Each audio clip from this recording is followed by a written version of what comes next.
धाकड़ खबर, बेखौफजुबां, बेबाक अंदाज।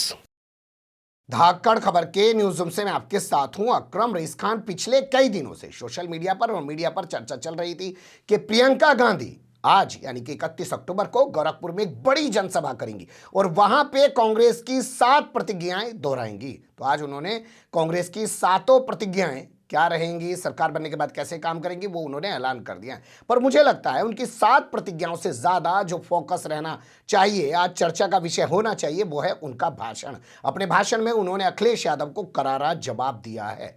जानते हैं ना, कल अखिलेश यादव ने कहा था कि कांग्रेस ही बीजेपी है, बीजेपी ही कांग्रेस है, तो उस पर उन्होंने करारा जवाब दिया। इसके अलावा उन्होंने सीधे तौर पर उत्तर प्रदेश के सीएम आदित्यनाथ योगी को भी ललकारा, कहा कि आपके गुरु क्या सिखा के गए थे, उनके क्या विचार थे और आप क्या कर रहे हैं। इसके अलावा अमित शाह को भी उन्होंने चश्मा लगाने की कहा कि दूरबीन छोड़िए चश्मा लगाइए। तो कैसे वो दूरबीन छोड़कर चश्मा लगाने की बात कर रही हैं और चुन चुन के एक एक मुद्दे पर कैसे आज प्रियंका गांधी ने अपनी बातें रखी हैं, वही आपके सामने रखने जा रहा हूं कई हिस्सों में। मुझे लगता है सबसे पहले हमें प्रियंका गांधी का ये निराला अंदाज जो आज देखने को मिला गोरखपुर में, वो आपके सामने रखना चाहिए। सुन लीजिए।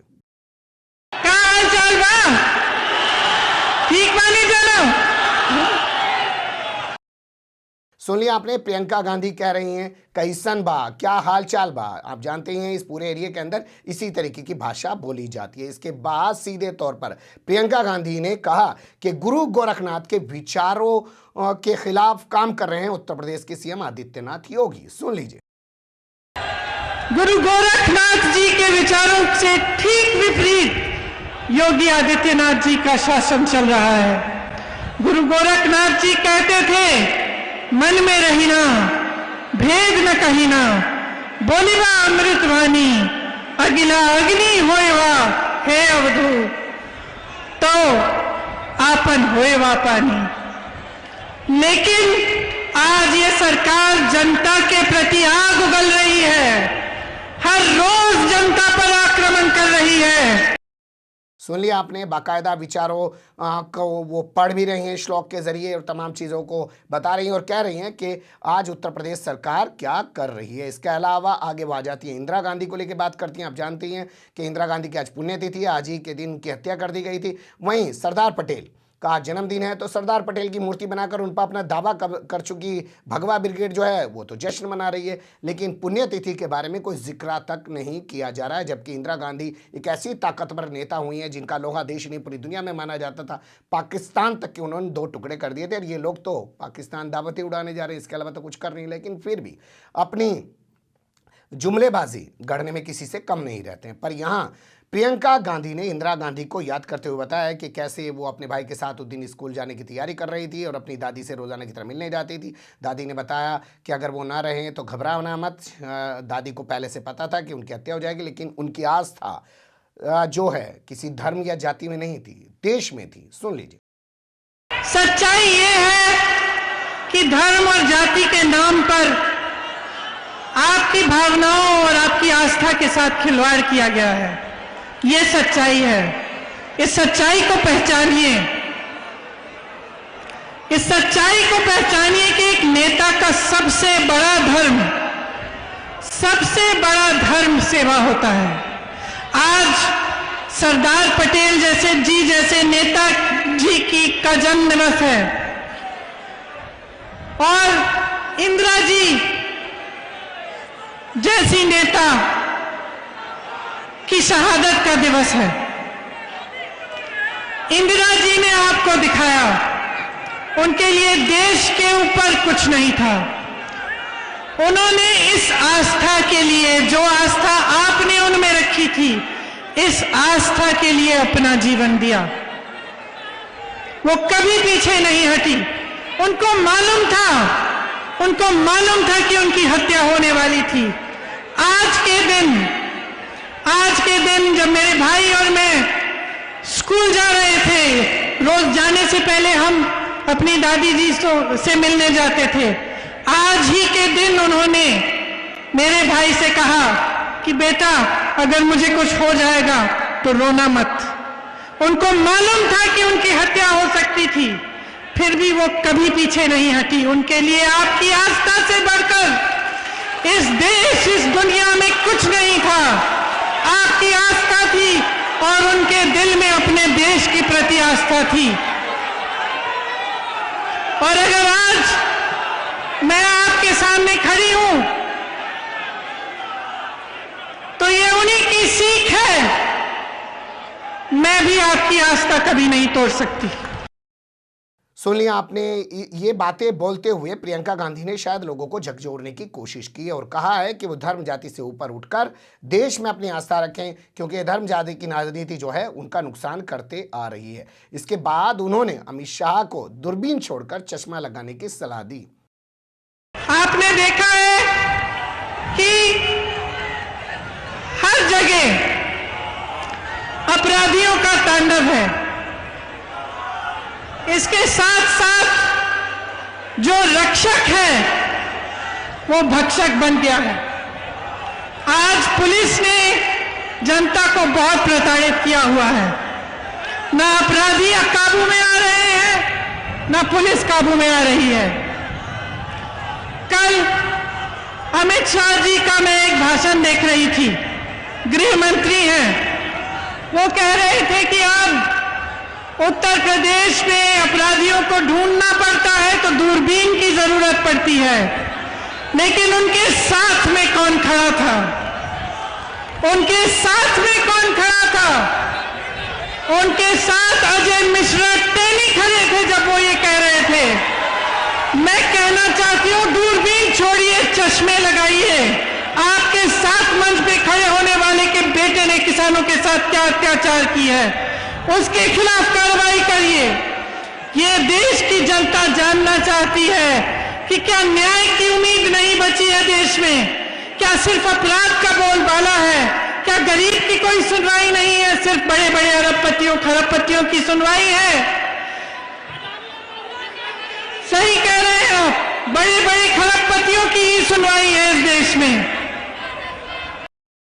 सुना आपने कैसे वो कह रही हैं कि चश्मे लगाइए। अमित शाह जी, आपको नजर आ जाएगा आपके बगल में कौन खड़ा है। और उसके बेटे ने कैसे किसानों को कुचलकर मौत के घाट उतार दिया। और क्या इस देश में अब इंसाफ नहीं मिल पाएगा? और ये इंसाफ अब क्या सिर्फ बड़े लोगों को ही मिलेगा, गरीब आदमी को नहीं मिलेगा?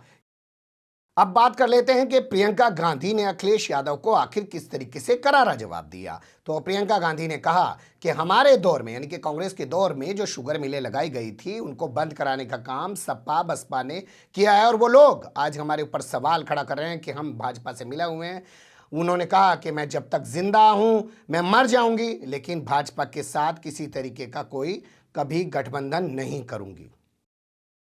यहां पे जो चीनी मिलें लगवाई थी कांग्रेस ने, उनको किसने बंद कराया? आपको याद होगा, समाजवादी की सरकारों ने, बसपा की सरकारों ने बंद कराया।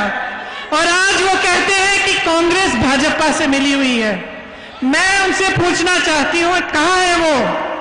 कहां है? क्यों नहीं दिखते? जब संघर्ष होता है, जब संकट होता है तो क्यों नहीं आते आपके पास? सिर्फ कांग्रेस आ रही है, सिर्फ कांग्रेस लड़ रही है। और मैं इस मंच पर खड़ा करके कह रही हूं, मैं मर जाऊंगी, जान दे दूंगी, लेकिन इस भाजपा के साथ कभी मैं कोई मिलावट नहीं करूंगी। प्रियंका गांधी का ये बयान अखिलेश यादव के उस बयान के बाद सामने आया है जब बहुजन समाज पार्टी के 6 विधायकों को और भाजपा के एक विधायक को अपनी पार्टी में शामिल कराते हुए कल अखिलेश यादव ने कहा था कि समाजवादी पार्टी लोग ऐसा मानते हैं कि भाजपा ही कांग्रेस है, कांग्रेस ही भाजपा है। कैसे कहा था अखिलेश ने, वो सुन लीजिए। कांग्रेस और बीजेपी के बारे में समाजवादियों का यही मानना है कि जो कांग्रेस है वही बीजेपी है, जो बीजेपी है वही कांग्रेस है। बात करते हैं उनकी प्रतिज्ञाओं को लेके, तो 7 प्रतिज्ञाएं उन्होंने ली हैं, जिसमें उन्होंने बात की है निषाद समाज की, जो मछुआरे समाज हैं। उन्हें कहा कि खेती का दर्जा दिया जाएगा, जैसे मछली पालन को खेती के रूप में माना जाएगा, उनको तमाम सुविधाएं दी जाएगी, किसानों का ऋण माफ़ कर दिया जाएगा, पहले भी सरकार माफ़ कर चुकी है। इसके अलावा भी बहुत सारी चीज़ें उन्होंने कही हैं, उन्हीं की ज़बानी सुन लीजिए। मैं कहना चाहती हूं कि जो प्रतिज्ञाएं हैं वो पूरी होंगी, नहीं तो मैं यहां इस मंच से आपके सामने नहीं कहूंगी कि अगर हमारी सरकार आएगी तो मछली पालन को कृषि का दर्जा दिया जाएगा। जो सुविधाएं और छूट कृषि के लिए हैं, मछली पालन में वो सब लागू होंगी। बालू खनन और मछली पालन में निषाद समाज को अपना अधिकार वापस दिया जाएगा। गुरु मच्छेंद्रनाथ विश्वविद्यालय को यहां पे हम स्थापित करेंगे। किसानों के लिए मैं कहना चाहती हूं कि हमारी ये प्रतिज्ञा है कि हम आपका पूरा कर्जा माफ करेंगे। हमने पहले भी ऐसी प्रतिज्ञा की थी और आप जानते हैं कि 72,000 करोड़ रुपए का कर्जा हमने माफ किया था कांग्रेस पार्टी के सरकार ने। किसानों के लिए गेहूं और धान 2500 पर क्विंटल में खरीदा जाएगा और गन्ना किसानों के लिए 400 रुपए। यहां मैं जानती हूं कि गन्ना का किसान बहुत ही परेशान है।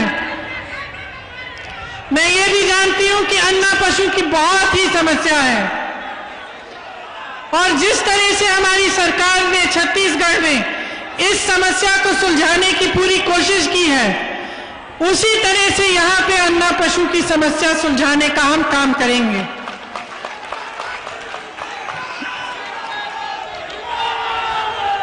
अन्ना पशु की जो समस्या है उसका हम संपूर्ण समाधान निकालेंगे, जिससे पशु भी बचेगा और आपका भी फायदा होगा।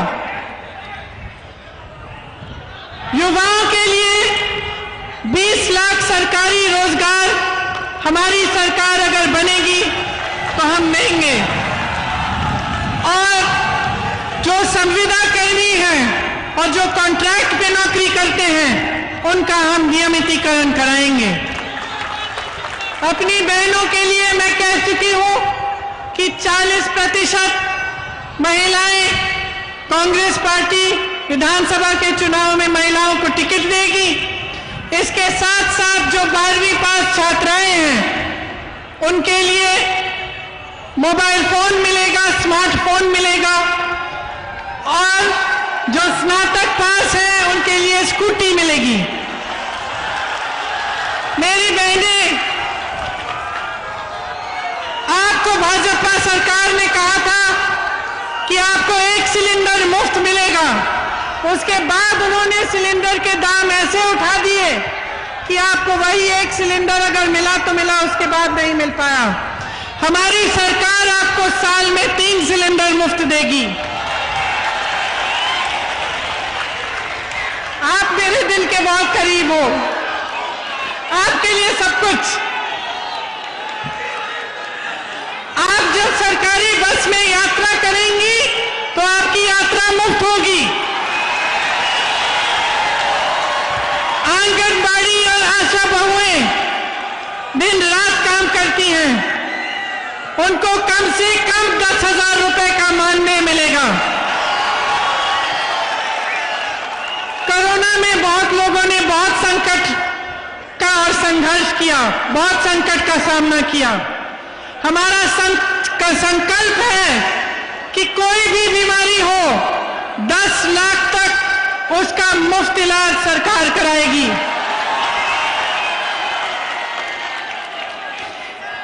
अंत में मैं कहना चाहती हूं